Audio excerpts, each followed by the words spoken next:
Joining me now is our correspondent on the Middle East, Islam, and Iran, Annie Cyrus. She has to join us tonight by phone due to her schedule. Annie, thank you so much for joining us here on Lindell TV tonight, the Lindell Report. I hosted that earlier. Lindell TV. Thank you, Annie.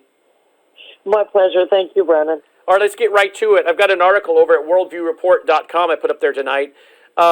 Report, Biden's Iran deal gives regime access to $90 billion, $7 billion for ransom, sanctions relief to terrorists. This is far worse than we've been reporting, Annie.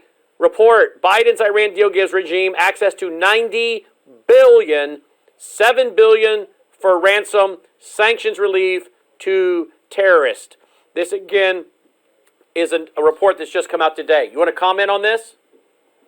Absolutely. Actually, Brennan, if you remember, 3 weeks ago, we did talk about this $90 billion. We said they're preparing to do it, but then it took them apparently 3 weeks to do it. But I know it sounds as it's the worst, but I don't think it is. I think what's worse is the new update. Well, okay, the worst of the worst is it happened 6 hours ago. They concluded the negotiation. All representatives went back home, and in 3 days, they're going to come back with an answer. In 3 days, we are going to have an agreement. Now, let me tell you why I say this is going to be an agreement. We already gave them all the money they asked for, correct? Yes. We already gave them all the terms as far as their, reopening the sites and letting China and Russia work with them. Just 1 second, Annie. Boost her volume a little bit for me, please, guys. Go ahead, Annie.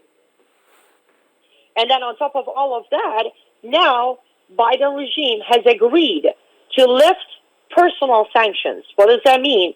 There are many names, Iranian regime involved, mullahs, Islamic terror involvement, names, individuals who are under sanctions since 2019, thanks to President Trump. We have agreed to lift the sanction from 112 of those names, including entity of IRGC, Islamic Revolutionary Guard Corps, that we have been reporting on them non-stop. Okay, so let me make sure I understand. For years, we have been reporting on the Islamic Revolutionary Guard. Many of them are here in America. Dr. Peter Vincent Pry also wrote a great piece on our website few years ago, how big they really are when you add them in along with the other military forces in Iran. You're telling me, I want you to repeat what you just said. In this agreement, they're going to lift sanctions on some of these groups that include the Islamic Revolutionary Guard, a terrorist organization, a terrorist wing of Iran. Correct. Yes. The IRGC will be no longer on terror list, nor do we have any sanctions on the group and every leader of the group. Also, we are lifting the sanction on the sitting president of Islamic Republic of Iran, Ebrahim Raisi. We are also lifting sanction of two very important names, being Mohsen Rezai and Ali Akbar Velayati. They are both convicted of their role in the 1994 bombing. They are both members of IRGC, and their name is on the lift, sanction, or remove ban name. So let me get this straight. The Biden regime, the stupid, foolish, traitorous, anti-American communist, and Biden got where he is by the Council for Livable World, a communist front group that installed him as a U.S. senator and got it going from there.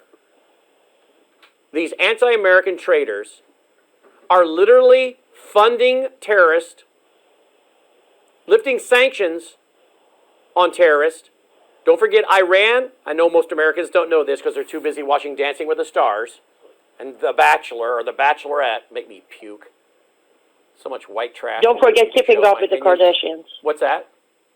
Don't forget keeping up with the Kardashians. Oh, yeah. So much white trash, in my opinion, it's hard to keep up with. But anyway, most Americans don't know that Iran was involved in 9/11 because we're so busy. So there's most Americans, not this audience, obviously, but most Americans are so busy watching these kind of shows, they don't really know what's going on.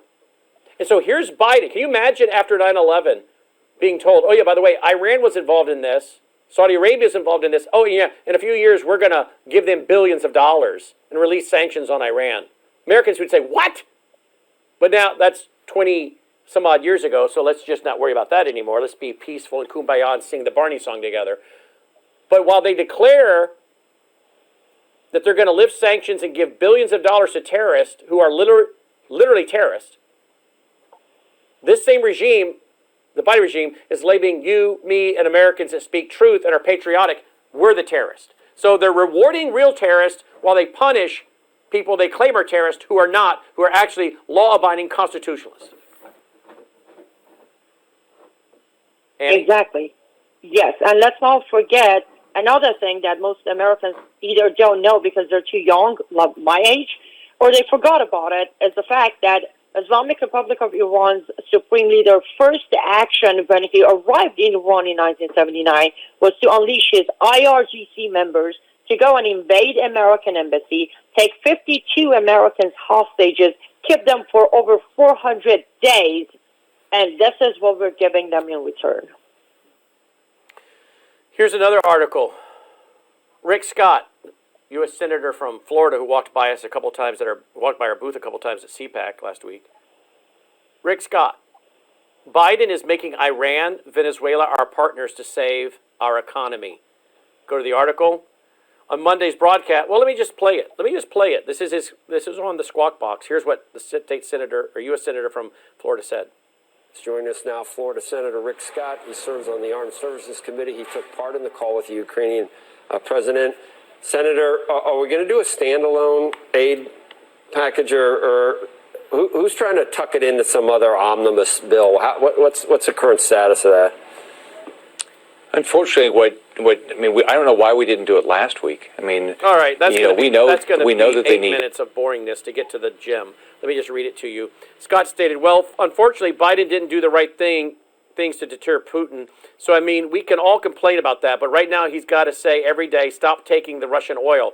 And by the way, this idea that we're going to go do business with Maduro, he's killing his own citizens, or Iran, that he wants to kill all the Jews and demolish Israel. They're going to be our partner to save our economy. Come on. Why would we ever make ourselves dependent? We've got to get oil and gas going again in this country so we can help ourselves and help our allies. Every day we wait to do that continues to put us in an awkward position, end quote. So what I'm gathering from this is we're going to get some help from Venezuela for oil, which is partnered up with Hezbollah in Iran, which is Hezbollah, Iran terrorists in Venezuela, which are making their way to America, by the way.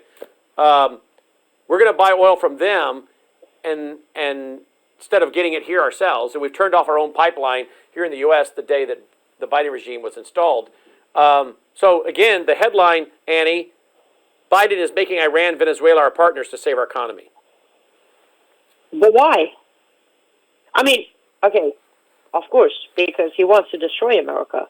But the question is, why are representatives who we, quote unquote, voted in, why are they not doing something about it? Why are they sitting back and letting this negotiation go on? Why aren't they? Here's a headline, Town Hall. Former anti-terrorism prosecutor. Why aren't congressional Republicans fighting Biden's dangerous Iran deal? This is over at the Town Hall, as I said.